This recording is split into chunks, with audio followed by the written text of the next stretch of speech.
आइए हम राजस्थान के इतिहास में जो मेवाड़ का राजवंश पढ़ रहे हैं, गौरवशाली इतिहास है। उसके अंतर्गत हमने एक गोहिल वंश और एक सिसोदिया वंश, गोहिल वंश का अध्ययन कर लिया था। सिसोदिया वंश पढ़ रहे हैं उसे एक भाग के रूप में। उसमें हमने राणा हमीर, राणा खेता, राणा लाखा और राणा मोकल के बारे में विस्तार से अध्ययन कर लिया था। आज जो सबसे इम्पोर्टेंट शासक है वो है कुंभा। इसलिए कुंभा का वीडियो हम 2 पार्ट में बनाने का प्रयास करेंगे। और देखना, इतिहास का रुचिपूर्वक भाग भी है। और दूसरी बात ये, एग्जाम पॉइंट ऑफ व्यू की दृष्टि से सभी परीक्षाओं को देखते हुए कुंभा का जो चैप्टर है वो बहुत ही इम्पोर्टेंट है। कुंभा से ऐसा कोई एग्जाम नहीं है जिसमें राणा कुंभा, राणा सांगा और राणा प्रताप से प्रश्न न आए। तो मेवाड़ का सिसोदिया वंश में राणा कुंभा बहुत ही मुख्य भाग है, प्रमुख राजा है। तो उसी की तहत हम अध्ययन करने वाले हैं आज राणा कुंभा। तो धैर्य बनाए रखना, जब तक पैशन नहीं होगा, जब तक कुछ कर दिखाने का जज्बा नहीं होगा, तब तक आप कोई भी कॉन्सेप्ट कितनी बार देखें, पढ़ें, समझें, बिल्कुल भी याद नहीं हो सकता है। तो जब तक आप इसको रुचि लेकर के ज्ञान की पृष्ठभूमि से देख करके नहीं अध्ययन करेंगे, तब तक समझ में कोई भी चैप्टर नहीं आता है, चाहे वो कैसा भी हो। तो राणा कुंभा का शासनकाल देखिए 1433 दूनी 68 नहीं होते हैं, मुझे पता है, लेकिन ध्यान रखना है 33 से 68।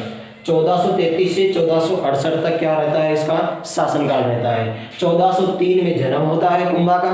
मोकल इसके पिता हैं, जो हम पहले वाले वीडियो में अध्ययन कर चुके हैं। और माता इसकी है सौभाग्यवती, सौभाग्य देवी या सौभाग्यवती इसकी माता है।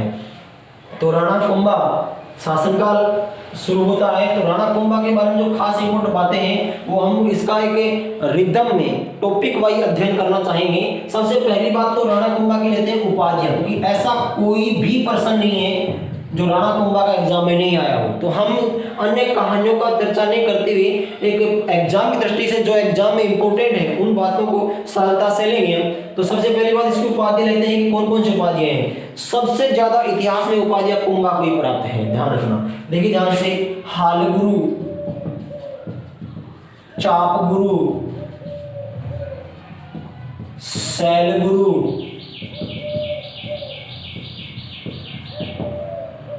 और अभिनव भट्टाचार्य और हिंदू सुल्तान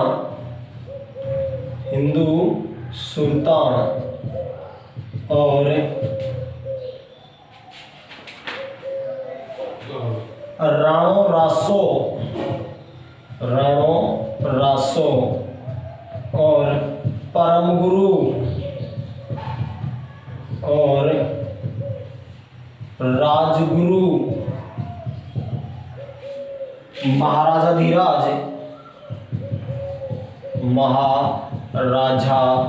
धीराज और दानगुरु,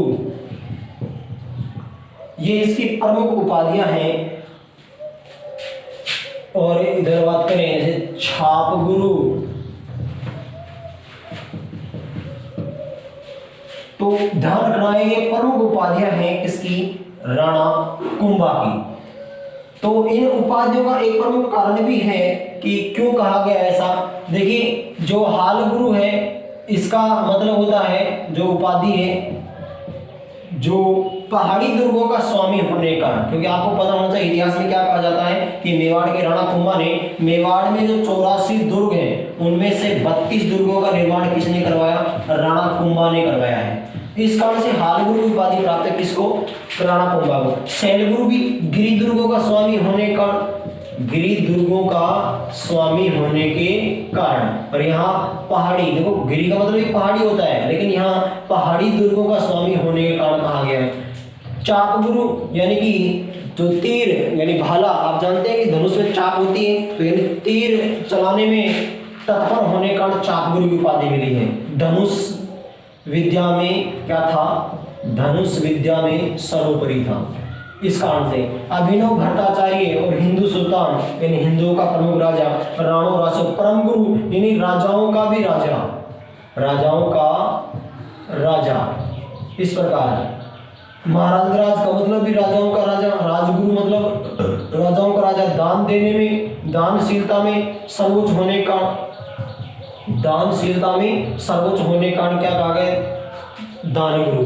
और छापगुरु यानी छापामार युद्ध पद्धति में तत्पर होने के कारण, छापामार युद्ध पद्धति में तत्पर होने का क्या कहा गया है, छापगुरु। तो ये प्रमुख क्या है, राणा कुंभा की उपाधियां हैं। तो देखिए हर प्रश्न यहाँ से पुटअप हुआ है पहले एग्जाम में, तो आपको भी ध्यान रखना है कि राणा कुंभा की उपाधियां हैं, अभिनव, भट्टाचार्य, हिंदू सुल्तान, सेनगुरु, चापगुरु, हालगुरु, राणावासु, परमगुरु, राजगुरु, दानगुरु, महाराजा विराज और छापगुरु। तो इनको ध्यान रखना है। ये पहला भाग हो गया हमारा राणा कुंभा की प्रमुख उपाधियां। इसमें हमने बताया इसके पिता कौन है, मोक्कल, और इसकी माता कौन है, सौभाग्य देवी, सौभाग्य देवी। ध्यान रखना है इसका। तो इससे पहले जो सीक्वेंस थी वो हमारी आपको याद दिला दें। पहले कौन थे, राणा हमीर, राणा हमीर, फिर खेता, फिर लाखा, फिर लाखा के बाद में उसका पुत्र कौन बनता है, मोक्कल, और मोक्कल के बाद में कौन है, कुंभा। इस बात का ध्यान रखना। तो ये प्रमुख रूप से, क्योंकि आपको पता होना चाहिए लाखा का पुत्र एक और था कुंवर चुंडा, जिसने भीषण प्रतिज्ञा ले ली थी। तो वह तो कहाँ चला गया था, मांडू की सुल्तान के पास चला गया था। और एक और था राघवदेव सिसोदिया, जिसकी जो वहाँ मारवाड़ का जो शासक था, आपको याद दिलाया था, हंसाबाई का जो भाई रणमल था, उसने क्या कर दी, इसकी हत्या कर दी रणमल ने।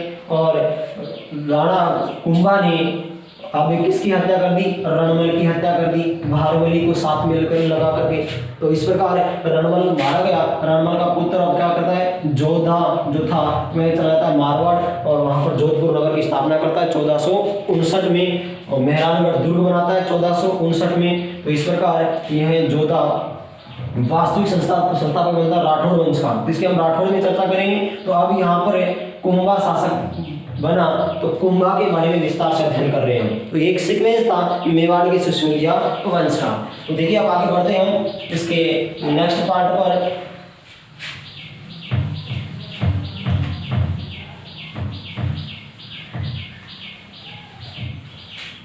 नेक्स्ट पार्ट है वो है इसकी प्रमुख विजय, इसने कहां कहां विजय प्राप्त की है। तो बड़ा सीक्वेंस में चलना है कि कौन कौन सी विजय थी इसकी, जिसने इसको प्रमुख शासक बनाया, बड़ा राजा बनाया। तो सबसे जो पहली बात है वो ये है, पहली विजय इसकी नागौर पर विजय है। कहां पर है, नागौर पर। नागौर पर है, मुस्लिम रियासत का शासक था शम्स खां।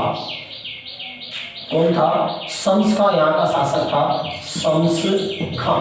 ध्यान रखना है, नागौर का। और दूसरा जो शासक था इसका नसरुद्दीन।